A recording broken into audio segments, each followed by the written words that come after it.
Muy buenos días, compañeros, amigos, ya cansados, ¿verdad? Bueno, pues vamos a continuar con este tema que es interesante, la forma como presentar un dictamen pericial.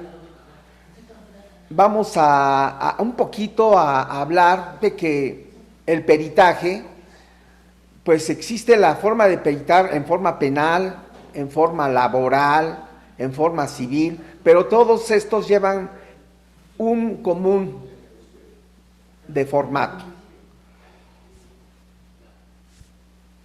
Sabemos que el dictamen pericial es un documento de trascendencia jurídica.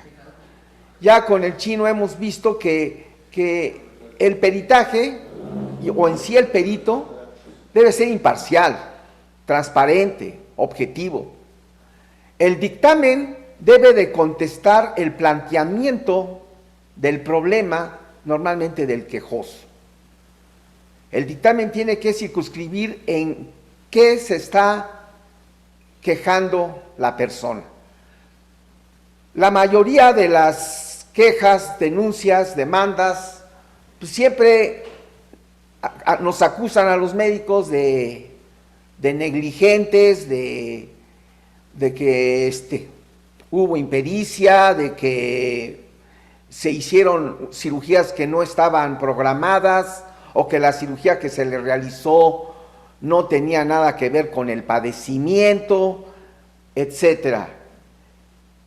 Cuando en muchas ocasiones el problema es que existen complicaciones inherentes a la situación y no necesariamente al problema del laborar médico. Entonces, aquí es importante mencionarlo. Yo cuando hago un dictamen pericial, pues sí tengo que hacer una asesoría para ver en qué momento va a proceder el peritaje. Si no existen los elementos para que ese peritaje sea objetivo, transparente y que conteste con veracidad al planteamiento de ese problema, pues simplemente aclararle a la persona que existe error, ¿no? Ya en alguna ocasión a mí me tocó una paciente que me consultó y que me pidió un peritaje o que fuera su perito porque el médico que la operó de problema de columna cervical la dijo igual o con dolor. Y cuando revisé el expediente clínico y revisé las notas y vi las placas, etcétera, pues el doctor la operó de una espondilolistesis, la intervino y corrigió la espondilolistesis, pero nunca decía ahí que iba a corregir o que iba a mejorar el dolor, cuando esta es una sintomatología que muchas veces tiene que ver con el umbral de dolor de cada persona. Entonces, así como este tipo de situaciones hay que revisar primero el caso antes de meternos a hacer un peritaje.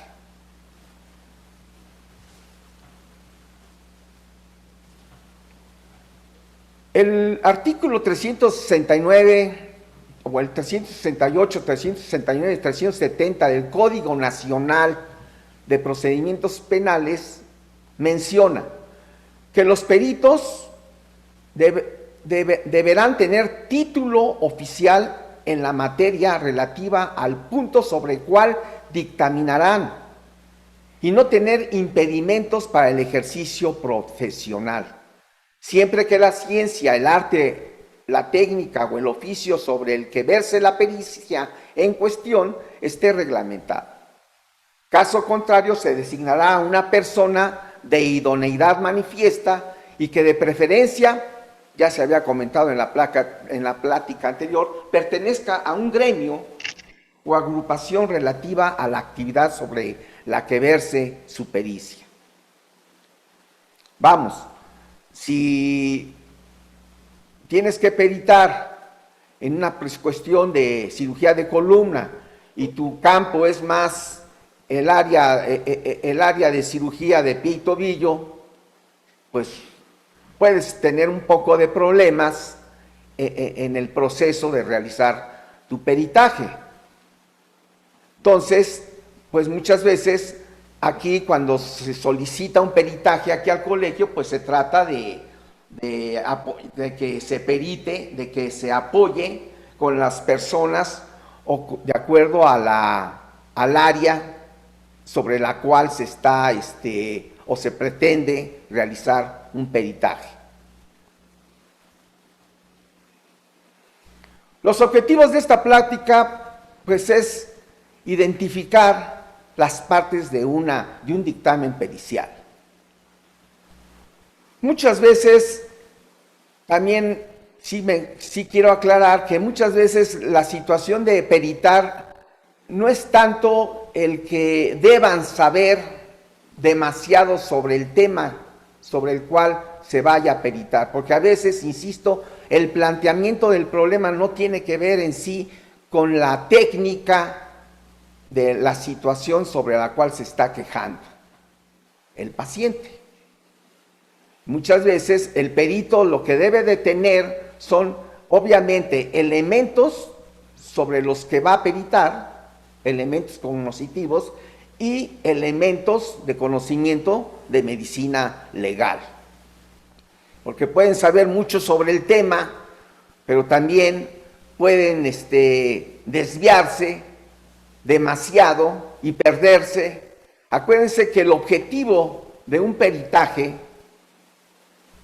es orientar al juez sobre la resolución al planteamiento del problema de la litis. Se le habla al perito porque sabe más sobre esa materia y que puede explicar al quórum, puede explicarle al juez entre que si procede o no procede la queja. En un dictamen pericial son dos puntos que hay que aclarar. Si existen elementos de responsabilidad profesional, porque muchas veces la gran mayor parte de las demandas pues piden indemnización cuando ésta tiene que estar basada en si existen elementos de responsabilidad profesional.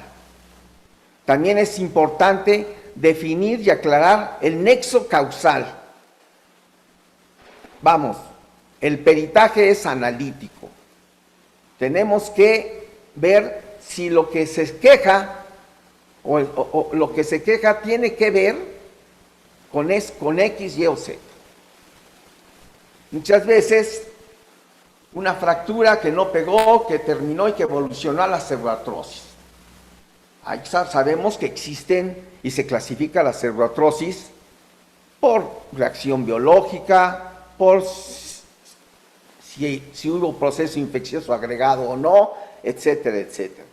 Y muchas veces, si es una respuesta biológica escasa, pues tiene que ver con el problema que tenga el paciente en sus huesos. Ahora, si es una reacción biológica exuberante, pues sabemos que tiene que ver el problema con un manejo, ya sea conservador o quirúrgico, insuficiente, que dejó inestable la fractura y que evolucionó a la pseudo. Entonces, tenemos mucho que ver que exista esa causa y sobre eso no perdernos y hacer el peritaje. Sobre lo que nosotros consideramos que esto es la causa de aquello.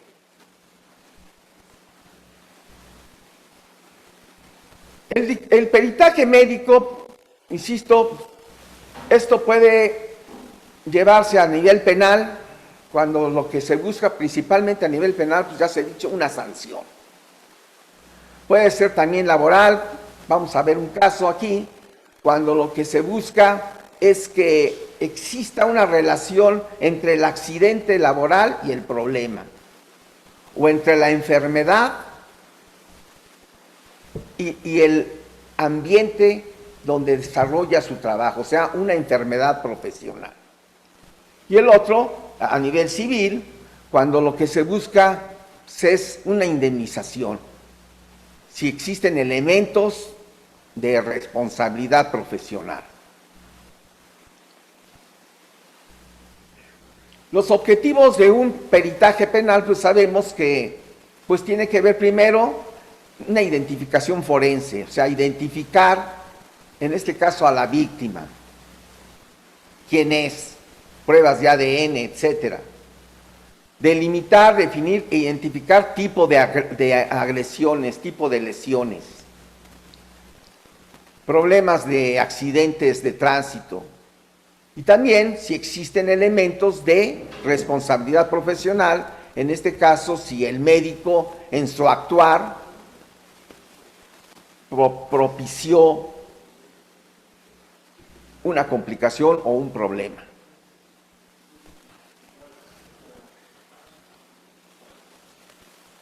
La peritación en materia laboral, pues igualmente, como ya lo he mencionado, pues es conveniente entre que se busque el nexo causal entre el accidente y el daño corporal.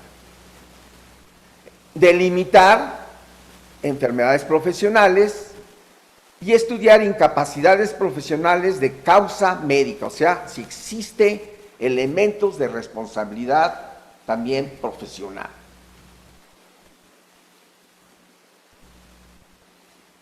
¿Cuáles son las características generales que debe de tener un dictamen? Un dictamen es importante que se haga de una forma concreta, que sea ameno al juez, que se entienda, porque si le echan demasiada paja, ¿verdad? Llega un momento en que se cansa y nadie lo lee. Entonces, yo les invito que cuando hagan su peritaje sea una redacción de fácil lectura, sobre todo teniendo en cuenta quién lo va a leer, que sea sencillo, minimalista, honesto, objetivo y preciso.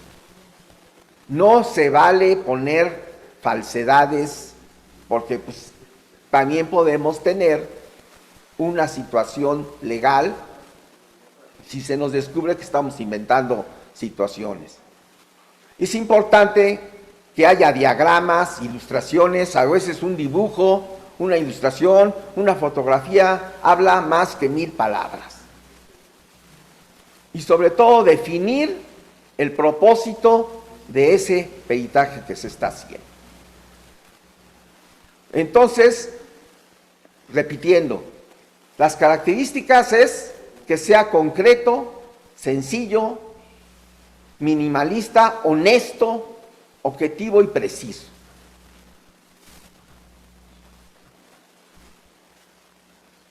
Vamos a ver aquí algunas diferencias entre el dictamen y el informe. Bueno, hay informes periciales muy buenos. La diferencia entre un informe y un dictamen pues tiene mucho que ver en que, en primer lugar, el dictamen se basa mucho en la metodología de la investigación. La queja es el planteamiento del problema. Y lo que uno va a ir viendo en el proceso es aclarar ese planteamiento del problema, si procede o no procede. En el dictamen impera mucho la opinión. Existe una opinión previa a una hipótesis. Va de lo general a lo particular, por eso estamos hablando que debe ser analítico. Es de deducción, es deductivo. Analiza hechos, objetos y personas. Sigue una documental compleja. Aplica técnicas fundamentales de investigación. En el informe, en muchas ocasiones, el informe impera el dato. Muchas veces tiene que ver con contestar un cuestionario. Pero insisto, hay informes, el informe realmente técnico médico normalmente es una presentación de lo que se trata, una manifestación o un problema de qué se trata la queja, qué es lo que solicita, se hace una relación sucinta bien de los hechos a través de la forma como inició la queja, o los hechos, problema que originaron la queja, y se va de ahí poco a poco y en forma cronológica viendo en qué consistieron las atenciones, los estudios, los diagnósticos, etcétera, etcétera. Hasta llegar al capítulo de lo que se trata, consideraciones médicas, opiniones opiniones técnico-médicas de las personas que tuvieron que ver con la situación o con el manejo. Eso es la forma de llevar un buen informe. A la diferencia del dictamen, pues no nos vamos a meter en cuestiones de antecedentes científicos como lo hace el peritaje. Entonces, sí quiero que quede claro que muchas veces tanto el dictamen, el informe ni la opinión van un poquito en forma paralela, pero el dictamen pericial es más complejo.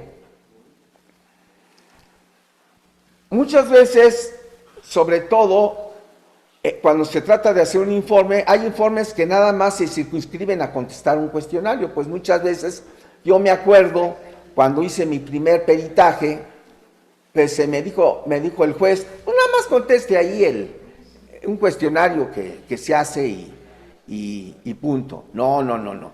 Eso no es conveniente y nos podemos meter en serios problemas. Las ventajas de hacer un dictamen pericial, la ventaja es que es más detallado. Permite una explicación profunda del caso al juez. Hay mejor análisis paso por paso. Tiene la ventaja de correlacionar el caso con el marco teórico referencial, o sea, con los antecedentes científicos de la queja por la cual se plantea la situación. No tiene límites.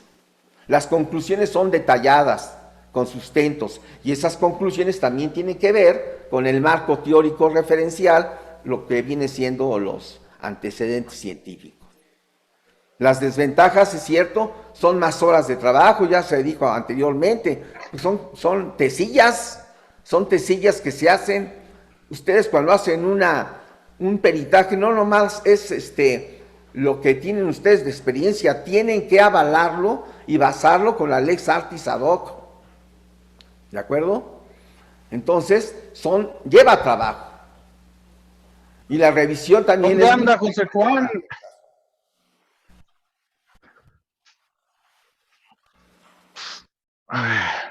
Cuando se trata... ¿Le sigo? Cuando se trata nada más de contestar un cuestionario, pues las ventajas sí son menos horas de trabajo, es concreto. Pero las desventajas es que es muy subjetivo, no te permite hacer un análisis adecuado, es tendencioso, muchas veces una pregunta es malintencionada, sí o no, y ya te metiste en un problema. Un perito que no tenga mucha práctica o no ha avanzado puede caer. Y si ustedes hacen un dictamen pericial, ya sabemos que ante un juicio tenemos que contestar un cuestionario. Pero cuando ustedes hacen un dictamen pericial, les facilita contestar ese cuestionario en forma amplia, en forma concreta, en forma científica.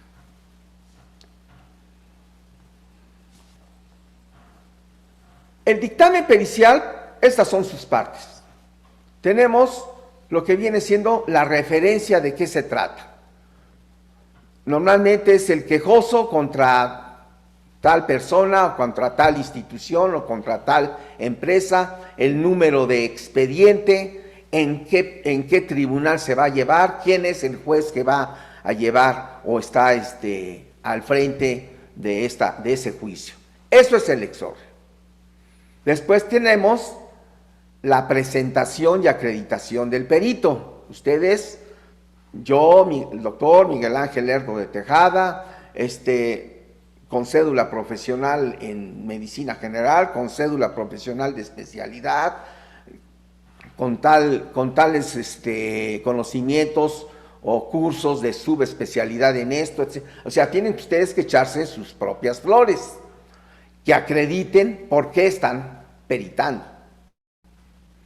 Posteriormente viene el objetivo del dictamen. ¿De qué se trata? El objetivo tiene mucho que ver con la solución o el planteamiento del problema de la situación. ¿Qué metodología de estudio vamos a ver? ¿Qué material de estudio se va a aplicar? ¿Cuál es el planteamiento en sí del problema? Y de ahí pasamos a los análisis. Los análisis van desde una descripción sucinta de los hechos, un estudio, interpretación de los estudios de gabinete que tengamos a mano, los antecedentes científicos, y de ahí pasar a lo que viene siendo consideraciones médicas y las conclusiones. Eso en sí es el dictamen pericial. La opinión técnico-médica normalmente es una respuesta ante la autoridad solicitante. Se hace una síntesis del caso, o sea, de qué se queja el paciente o la paciente. ¿Cuál es el motivo de queja? ¿Qué pretende? ¿Qué documentación se tiene? Igualmente existe un análisis a través del expediente y un análisis de los estudios. Y se hace una opinión posterior basada en la autoridad y sobre todo en la bibliografía universal. Esa es nuestra opinión técnico-médica. Por ejemplo, aquí tenemos un caso que se llevó en el Regional 2, una fractura de varios niveles de la columna torácica con predominio en T6, una paciente de 66 años de edad que venía en un transporte público y al pasar un bache, ese camión o lo que haya sido, la paciente brincó y con ese brinco tuvo para esa fractura, que lo más seguro es que ya sabe, ante la edad y después una paciente con antecedentes de enfermedad pulmonar obstructiva crónica y de cardiopatía hipertensiva pulmonar crónica parenquimatosa, o sea, un efisema pulmonar, etcétera, pues ya sabemos que son pacientes que tienen osteoporosis y con una facilidad pueden presentar una fractura, situación que no se hubiera dado tal vez en un joven, ¿no? O que si no hubiera sido de una fractura toracolumbar. Esta es, por ejemplo, la opinión técnico-médica del jefe de servicio de columna, en el que menciona, de acuerdo a la guía de práctica clínica, ya está fundamentando su conducta profesional, sus decisiones, la está fundamentando a la Lex Artis-Sador, o sea, a la guía de práctica clínica que tiene que ver con el manejo y estudio de este tipo de casos. Diagnóstico y principios del tratamiento quirúrgico de las fracturas de vértebras toracolumbares, siendo evidencia que la inestabilidad mecánica de las fracturas toracolumbares es el factor por el cual se realiza un tratamiento quirúrgico. Existiendo un estudio prospectivo que nos habla que la alternativa terapéutica a través de la cirugía no dio tampoco mejores resultados. La paciente siempre se quejó de dolor y obviamente pues el sifus que se fue pronunciando por la fractura de compresión que tuvo a nivel de T6. La paciente, cuando se accidentó, fue vista en medio particular, la hospitalizaron en un hospital privado, ahí por Tacubaya, y pues el cirujano que le tocó verla, pues sí no le quiso entrarle por los antecedentes personales patológicos que ya les comenté, que en cierta forma ahí existe es procedente la situación, pero también es importante enfocar y basar nuestra conducta en la bibliografía. O sea, no nomás es ver, porque a mi leal saber y entender así actué. O porque soy subespecialista en columna, consideré prudente no operarla. No, hay que definir el porqué. Normalmente existe una mnemotecnia, o sea, sigan esta mnemotecnia cuando hagan su dictamen pericial, PEC, de PECA, ¿verdad? La P nos habla de la presentación. Bueno, primero está el exordio, ya les comenté, después del exordio está la presentación. En algunos lugares, pues se hace muy serio, ¿verdad? Como si fuera una tesis, una carátula, un índice, etcétera, que no está mal. Es importante la identificación del perito y la identificación del solicitante. Después vamos a la estructura. La estructura es el objetivo del dictamen, los antecedentes, la metodología a seguir y los resultados obtenidos. Y la C nos habla de conclusiones y declaración de objetividad. Esto ya lo volvemos a repetir. La P nos habla del preámbulo, o sea, la presentación del perito. Primero está el exordio, después está la presentación del perito, y después pasamos a toda la estructura, eso es la E, lo que viene siendo el objetivo, que viene siendo el planteamiento del problema. ¿Qué es lo que vamos a dirimir en este dictamen pericial? Una paciente femenina de 25 años de edad, que en su centro laboral, al estar revisando la carga que estaba trayendo un camión, el chofer siguió maniobrando, metió reversa, no vio a la paciente y la atropella pasando una de sus llantas a nivel lateral de su cresta ilíaca, propiciando con ella una fractura tipo C de TAI de pelvis.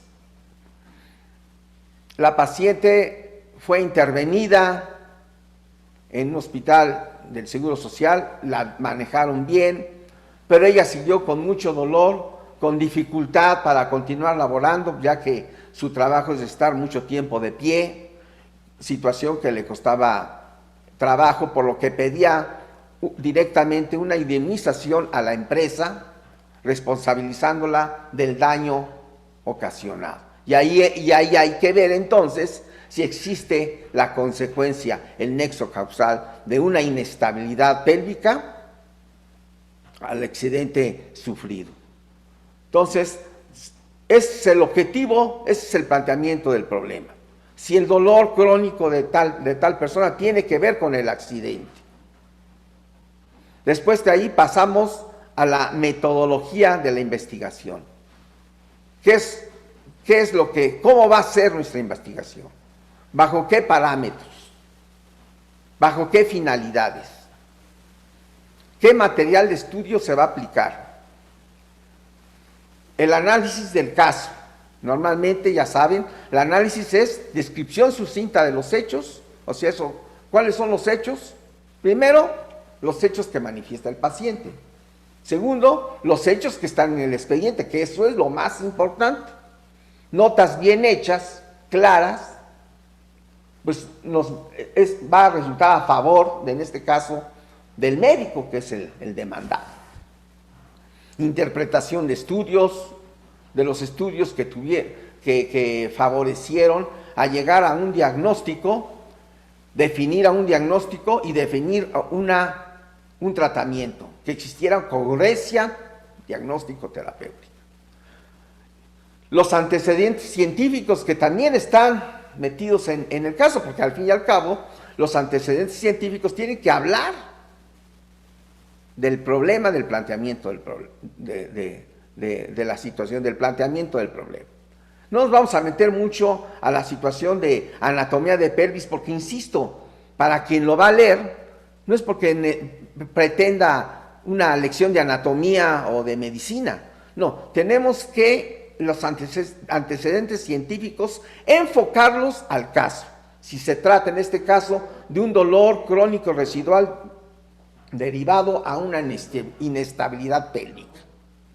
¿Y qué avala ese nexo causal? Inestabilidad pélvica, dolor. Fractura, inestabilidad pélvica. Y ya en función, ya después pasamos a nuestras consideraciones médicas, que es vamos a decir, un análisis más concreto, que va a dar solidez y fundamento al planteamiento del problema. Y por final, las conclusiones que vamos en un momento dado a seguir. Esto es un ejemplo. Aquí tenemos el exordio. Aquí está el nombre de esa paciente, contra tal empresa. La paciente no se queja propiamente del manejo médico, se queja de la empresa en la cual trabaja, en la cual tuvo el accidente y que ya no quedó igual, vamos a decir. ¿De qué se trata el juicio? ¿Cuál es el número de expediente? ¿Y ante qué juzgado se está llevando dicha situación? Ese es el exordio. Y después pasamos a la presentación del perito. Como podemos ver, doctor Miguel Ángel Lerdo de Tejada, bla, bla, bla, cirujano ortopedista, legalmente acreditado para ejercer la profesión, con número de cédula profesional, etcétera, etcétera. Esa es nuestra presentación. Y de acá pasamos al tercer punto, al planteamiento del problema, o sea, definir el objeto. ¿Con qué objeto se va a hacer este peritaje? Pues el buscar si existe nexo causal entre el accidente con los problemas que presenta ahorita el paciente. Lo que está marcado con amarillo, pues nos habla de en qué consiste esta situación, en qué consiste el planteamiento del problema. Recordar que para hacer una investigación hay que tener conocimientos básicos. Esos conocimientos básicos tienen mucho que ver con los razonamientos que se han hecho. Inductivo y deductivo.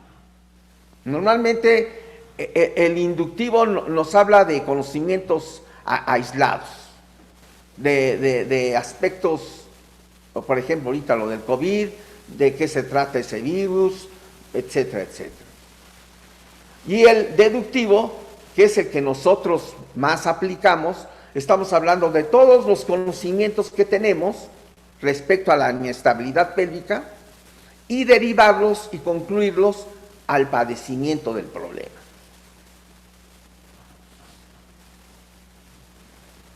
Cinco son las fuentes del conocimiento.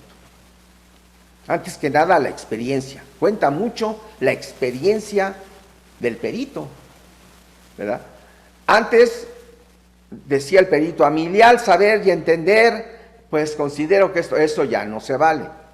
Sí es importante la experiencia, pues vamos, si ya tenemos una experiencia de ejercer la profesión de más de 20 años, pues claro que importa mucho. ¿Importa la autoridad? También. La autoridad se basa a tu praxis médica, a la práctica que tengas de tu profesión, sobre todo tratándose del problema que se está llevando. Del razonamiento deductivo, principalmente, y que todo esto, y de la metodología científica. Estos son los elementos que nos va a llevar principalmente al conocimiento objetivo que estamos en este caso analizando. Los tipos de estudio que se llevan en un dictamen pericial, esto que está marcado con amarillo es el principal tipo de estudio que nosotros aplicamos al hacer un dictamen pericial. La finalidad. La finalidad puede ser descriptiva o analítica. Descriptiva, ambas cosas también lo llevamos porque estamos describiendo una lesión, estamos describiendo un problema, sobre todo cuando se trata de una demanda, en el que se presentan estudios de gabinetes, se presentan estudios radiológicos, etc. Se describe, nosotros tenemos que describir los problemas, y más si tiene que ver con la queja del paciente. Pero también es analítico, que haya nexo, que haya relación causa-efecto. No pasé, por ejemplo, cuando una vez llevé un caso de una lumbalgia, que ya hasta el ISSSTE había pensionado a la paciente, y ahora la paciente demandaba a su seguro de enfermedad por el problema que tenía, y resulta que analizando la historia clínica de la paciente y analizando el expediente, era una lumbalgia que tenía desde chica, una lumbalgia posturomecánica por un acortamiento de pierna y que nunca se la detectaron. Eso no tenía que ver con el accidente o con la enfermedad que en su momento hubiera tenido y que lo relacionaban como causa-efecto. También es importante entonces ver cuál es la finalidad de nuestro dictamen pericial. Entonces, normalmente sí es descriptivo, porque describimos el problema que se está analizando. Es analítico porque buscamos la relación causa-efecto. Por eso no nos tenemos que perder cuando se hace un dictamen pericial, y siempre buscando que los conceptos o los antecedentes científicos que hablen sobre el problema de la cual la paciente o el paciente se está quejando. La secuencia temporal, si es transversal o longitudinal, eso no tiene mucho que ver con la cuestión de nuestro dictamen, porque son estudios de grupos. El transversal sabemos que estudio de una patología epidemiológica que se dio en su momento, en un tiempo, y que se describe. Y la longitudinal es cuando ustedes van estudiando un cierto grupo de personas que presentan una lesión y que fueron tratados con fijadores externos, por ejemplo, una fractura diaficiaria de húmero, y que fueron manejados con fijadores externos, y que se hace un estudio comparativo longitudinal en cómo les fue a esas personas, y con un tiempo durante 10, 15 años. Eso es un estudio secuencial de tipo longitudinal, que a nivel del dictamen pericial no se lleva a cabo, porque estamos hablando de un dictamen personal. El control de asignación de factores, o sea, es observacional o experimental. Normalmente es observacional. Estamos observando la conducta del problema que tiene el paciente, la conducta del manejo, tratamiento y estudio de parte de los médicos. Entonces es observacional, no experimental. En relación a la cronología de los hechos, ya sabemos que es prospectivo, porque estamos analizando un hecho anterior, un hecho que ya pasó. Esta es más o menos una estructura de un peritaje a nivel penal. Esa es la forma, una estructura de forma. Se pone hacia quién se dirige ese peritaje, ¿verdad? Cuál es el número de folio, número de averiguación previa, etcétera, y con qué objeto se emite ese dictamen. Este es el fondo principalmente, ¿no?, de la situación. Y como pueden ver, no es mucho, pasa algún problema ahí, ¿no? Es que dice aquí una letra ahí. Y nosotros dos en cierre y cuando... Sí. ¿Y no vas a quedar con los tres pesos? ¿Esto no se quita? A ver, tenemos aquí un problema técnico. Aguántenme tantito. ¿Qué es eso?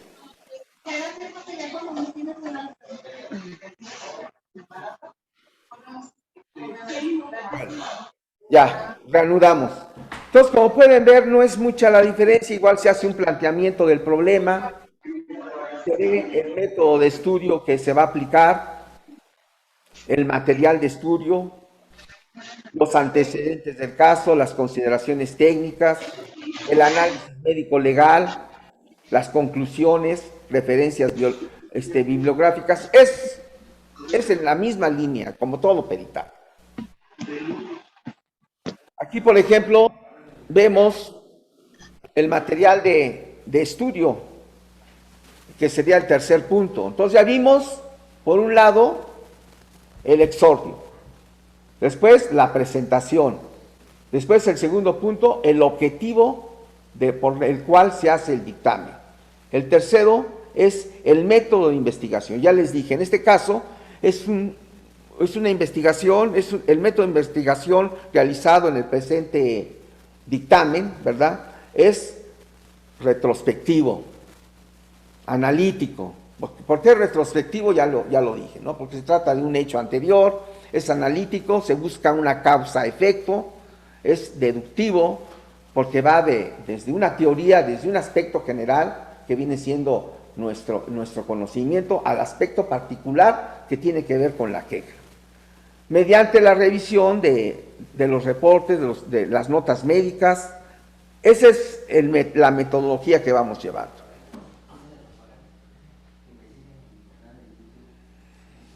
Entonces, el análisis del caso tiene esta situación. Bueno, ya dijimos el planteamiento del problema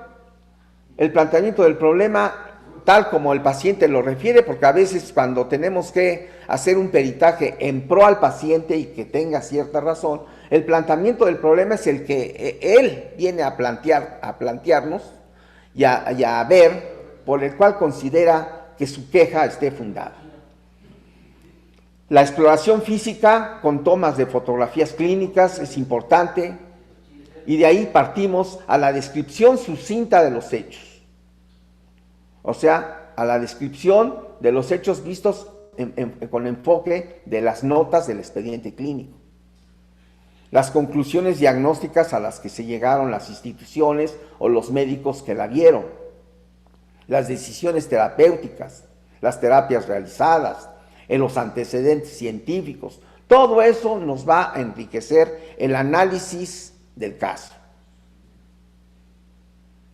Por ejemplo, en este caso que estábamos comentando de la chica que fue atropellada, pues ¿cuál es su planteamiento del problema? El dolor que presenta la paciente es secundaria a la lesión sufrida el 19 de mayo del 2016. Ese es el planteamiento del problema. Y de acá, en el lado derecho, pues empezamos a ver la descripción sucinta de los hechos. Es un problema. Inició el padecimiento actual el 19 de mayo de 2016, etcétera, etcétera, etcétera, lo que yo ya les había comentado. Estaba trabajando, revisando una carga, el conductor no la vio, se siguió yendo en reversa. De esta mujer, por estar apuntando, pues tampoco se fijó que el camión venía y la atropella. La atienden en el hospital de Lomas Verdes. Se le diagnostica una fractura tipo C de TAI, la fijan, la estabilizan, pero ella queda con ese dolor residual. Lo que yo les decía, explicarle al juez, sobre todo, al quórum que tiene que ver, porque van a ver tu dictamen, lo ve el juez, lo ve en este caso la demandante o denunciante, y que expliques de dónde es su dolor. Por ejemplo, a ella le duele la región del glúteo, ¿verdad? Con irradiación al vasto lateral. Describir la sintomatología, y es mejor un esquema, un dibujo de lo que tú estás hablando. La exploración física que ves en el paciente, una constitución endomórfica, es una actitud libremente escogida, con una marcha que respeta las tres fases de su marcha, con un desnivel pélvico, etcétera, etcétera. Entonces, nuestras fotografías, nuestra exploración, como lo dicen la bibliografía, ¿verdad? una revisión de frente, detrás, de lado, etcétera, ¿no? Y de ahí pasamos a la descripción sucinta de los hechos. Todo eso ya es el análisis. Entonces, ya acá, ver de qué se trata. Es una paciente femenina de 24 años de edad, sin antecedentes de importancia para su padecimiento actual, que inicia hechos motivos de queja. Normalmente cuando decimos inicia hechos motivos de queja es normalmente en qué fecha se presenta con tal médico o con tal institución para ver su problema, que no tiene que ver con la fecha de inicio del padecimiento. Muchas veces, ¿cuántas veces un paciente tiene un problema, va con el brujo, va con el masajista, pero no va al médico? Entonces eso es diferente a la fecha de inicio del padecimiento, a la fecha de inicio de hechos motivos de queja. Entonces, al ingresar al servicio de urgencias, ahí el 20 de mayo del 2016, ingresa al servicio de urgencias del Hospital de Traumatología de Lomas Verdes, la llevó a la ambulancia. El padecimiento, pues ya vimos, fue iniciado un día anterior, se estaba trabajando, en fin, lo que yo ya les expliqué.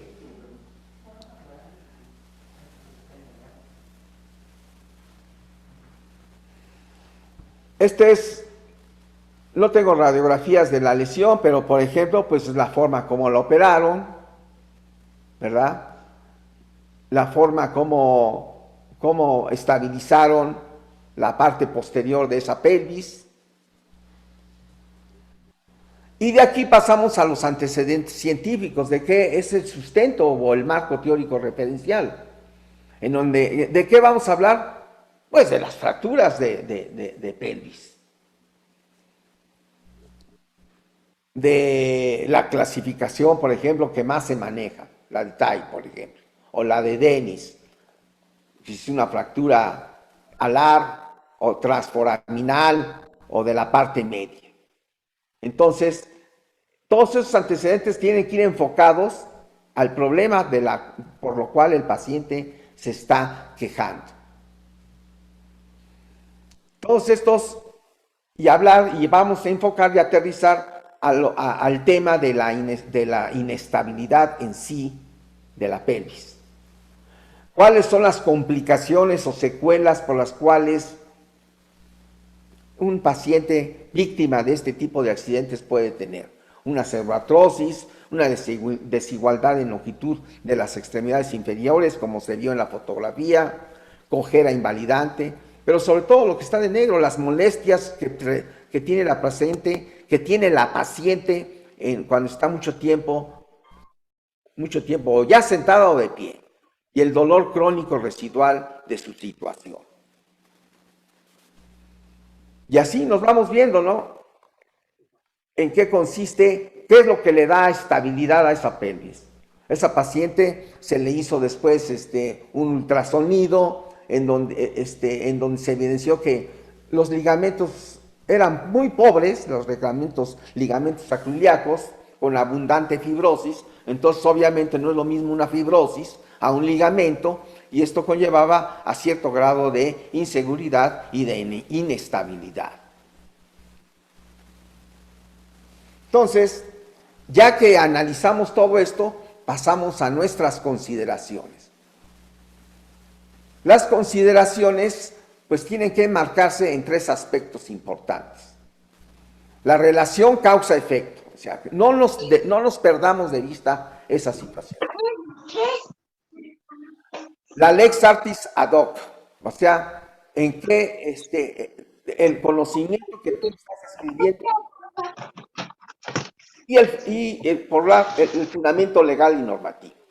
Pero principalmente la relación causa-efecto y el conocimiento científico que tú estás proponiendo para fundamentar esa.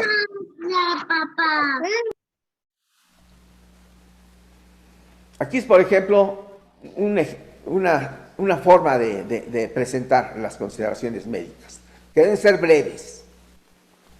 Por ejemplo, esta paciente, Teresa Barragán Corona, de 24 años de edad, sin antecedentes de importancia para su padecimiento actual, sufrió un traumatismo mediante mecanismo de compresión en la pelvis al sufrir accidente de trabajo en su centro laboral, al ser atropellada por un camión de carga, ocasionando fractura de ramas ilio e isquiopúbicas del lado izquierdo con luxación sacroiliaca de ese mismo lado, más fractura de sacro a nivel foraminal. Se integrándosele lesión pélvica con inestabilidad rotacional y vertical, o sea, tipo C de TAI, siendo debidamente atendida en el Hospital de Traumatología de Lomas Verdes, donde fue oportunamente vista, se diagnosticó su situación y mediante estudios de gabinete se llegó a la definición de la lesión que presentaba. O sea, hubo congruencia diagnóstico-terapéutica y se apegó el manejo a la Lex Artis ad hoc. Hasta ahí estamos de acuerdo. Pero la paciente quedó con secuelas, dolor residual, acortamiento del miembro pélvico izquierdo, lo que ha propiciado, de acuerdo a los estudios también ya de ultrasonido, a una artrosis facetaria L5A1, que conlleva también a una lumbalgia posturomecánica, así como datos de inestabilidad ligamentaria. Ustedes tienen que ir poniendo y sacando los elementos que expliquen por el cual la paciente presenta ese dolor y esa incapacidad para seguir funcionando como antes lo hacía en su trabajo. Las conclusiones tienen que ser congruentes y seguir la línea de lo que hemos hablado. Deben ser enumeradas, dando respuesta al problema médico legal planteado. Mantener relación con el análisis que ya habíamos comentado y que esté apegado a la Lex Artis ad hoc. No vamos a estar inventando cosas. La situación de la cual se queja la paciente o lo manifiesta tiene mucho que ver con lo ya estudiado por la ciencia o por la bibliografía de ese tipo de padecimientos o problemas que han tenido los pacientes. Nuestras conclusiones deben ser así, claras, concisas, congruentes, correctas. Las conclusiones normalmente pueden ser de tres tipos: absolutas cuando sean precisas y rotundas, probabilísticas cuando alcanzan un alto grado de probabilidad de ser ciertas, o sea, hay probabilidad fundada. Acuérdense que la medicina es una ciencia, pero inexacta, ¿no? Y posibilísticas, cuando existe la posibilidad de que puedan ser correctas. Nuestras conclusiones deben ser enumeradas, en este caso, por ejemplo, del caso que nos apremia, lo que fue la fractura luxación de esta paciente, tipo C de TAI.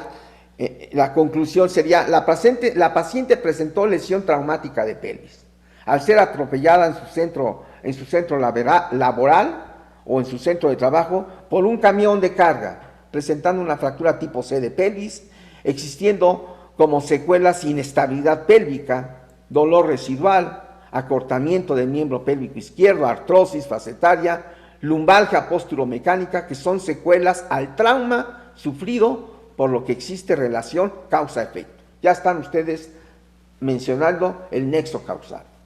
Fue atendida en el Hospital de Traumatología de Lomas Verdes, donde se realizó una valoración clínica y estudios de gabinete, procediéndose a realizar evento quirúrgico, pues ya visto y conocido por ustedes. Debido al dolor crónico residual de las articulaciones sacroiliacas, a la evidencia de sustitución de tejido cicatrizal donde antes existía tejido ligamentario, a la lumbalgia posturomecánica secundaria a la artrosis facetaria L5S1, la lumbalgia también por acortamiento del miembro pélvico izquierdo, ello ocasiona dificultad y limitación para la integración total de sus labores.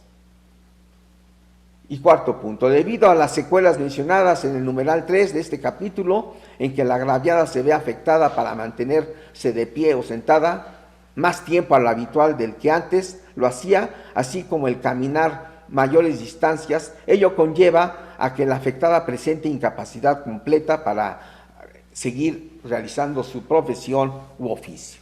Entonces, esas son nuestras conclusiones en forma concreta. Como pueden ver, es una repetición de las consideraciones, pero ya más delimitadas, más resumidas. Es importante tener en cuenta esto. Nuestras conclusiones no deben contradecirse. No deben ser complicadas tampoco, ni tendenciosas. Deben responder al planteamiento del problema. O sea, las conclusiones tienen que basarse a la lex artis ad hoc, tienen que basarse a la bibliografía que estamos nosotros refiriendo y que vamos a mencionar. Deben ser numeradas y deben ser dadas en forma positiva, no más allá del planteamiento del problema. ¿Cuál es el planteamiento del problema? El dolor crónico residual secundario al accidente sufrido.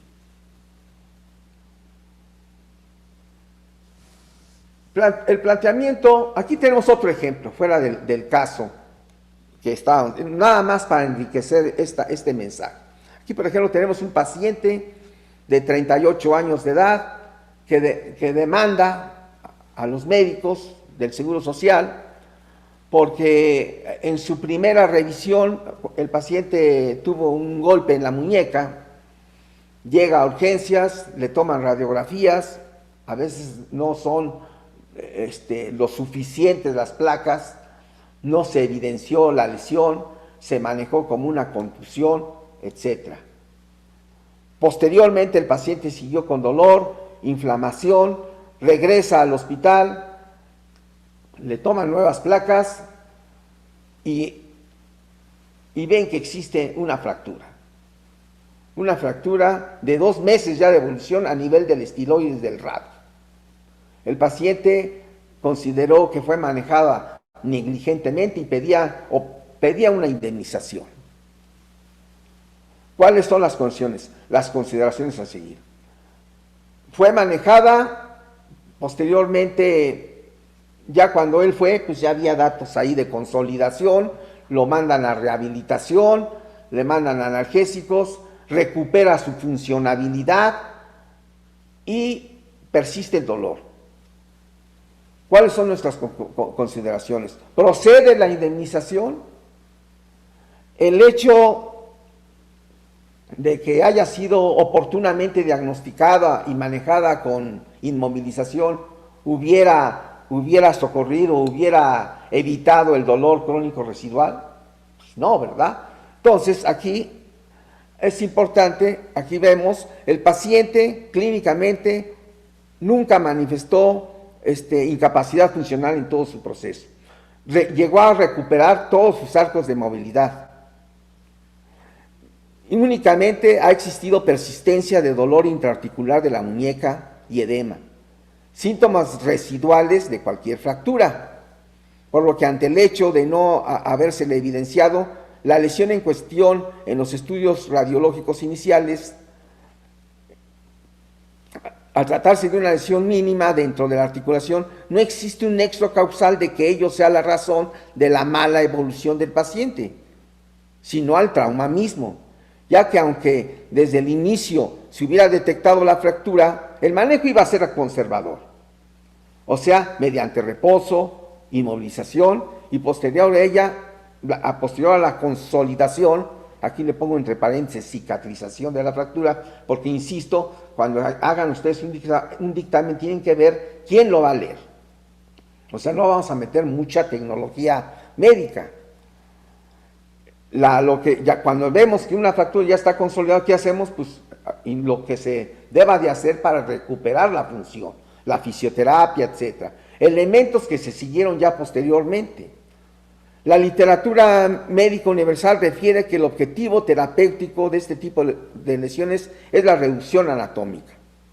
La fractura en sí no era desplazada, que la fractura esté alineada y la reintegración y reintegrarlo a la función, situación que nunca perdió.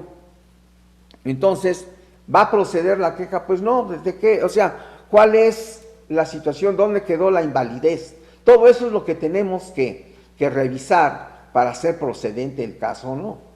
O sea, el hecho de que este paciente, de todas formas, su manejo iba a ser conservador. Entonces, ese es el tipo de razonamiento que tenemos que mencionar, fundamentar, en este caso, y por lo cual nosotros hacemos improcedente la queja del paciente. Nuestras conclusiones, aquí en este caso, el trauma fue atendido esta ya fue en las consideraciones, el trauma fue atendido inmediatamente en el servicio de urgencias de su unidad de medicina familiar. En segundo nivel fue examinado y estudiado con los recursos habituales. Muchas veces, los que no hemos trabajado en una institución pública, pues nada más tenemos para sacar un estudio radiológico simple, con los que se cuentan en servicios. En los estudios radiológicos simples nunca se pudo evidenciar la lesión, ya que se trató de una lesión grado 1, de acuerdo a los parámetros de evaluación de las guías diagnóstico-terapéuticas. La lesión consistente en una fractura intraarticular de la muñeca fue evidenciada posteriormente con la tomografía axial computarizada, estudio que se realizó por parte también del Hospital Regional 2 por la persistencia del dolor. La fractura se mantuvo in situ y consolidó, recuperando posteriormente el paciente la función. Entonces, las complicaciones de dolor y de inflamación residual, pues muchas veces son complicaciones inherentes a la lesión y no así a la omisión inicial diagnóstica. Pues eso es importante aterrizarlo, ¿no? Nuestro sustento científico, esa es la bibliografía. La base documental de nuestras afirmaciones y conclusiones. La bibliografía debe estar vinculado al desarrollo del contenido. No incluir, de preferencia, no incluir libros ni referencias que no tengan que ver con el contenido. En este caso, si vimos el caso anterior de la inestabilidad pélvica, bibliografía que hable y sostenga ese tipo de problemas.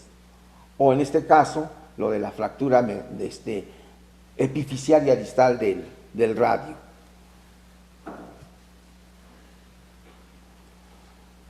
¿Qué es lo que no debe de contener en sí un dictamen pericial? ¿Qué es lo que no debe de presentar? Informaciones incorrectamente planteadas. El dictamen debe ser contundente y con evidencia documental de lo que está diciendo. Que esa bibliografía que estamos poniendo nos dé fundamento a lo que estamos afirmando.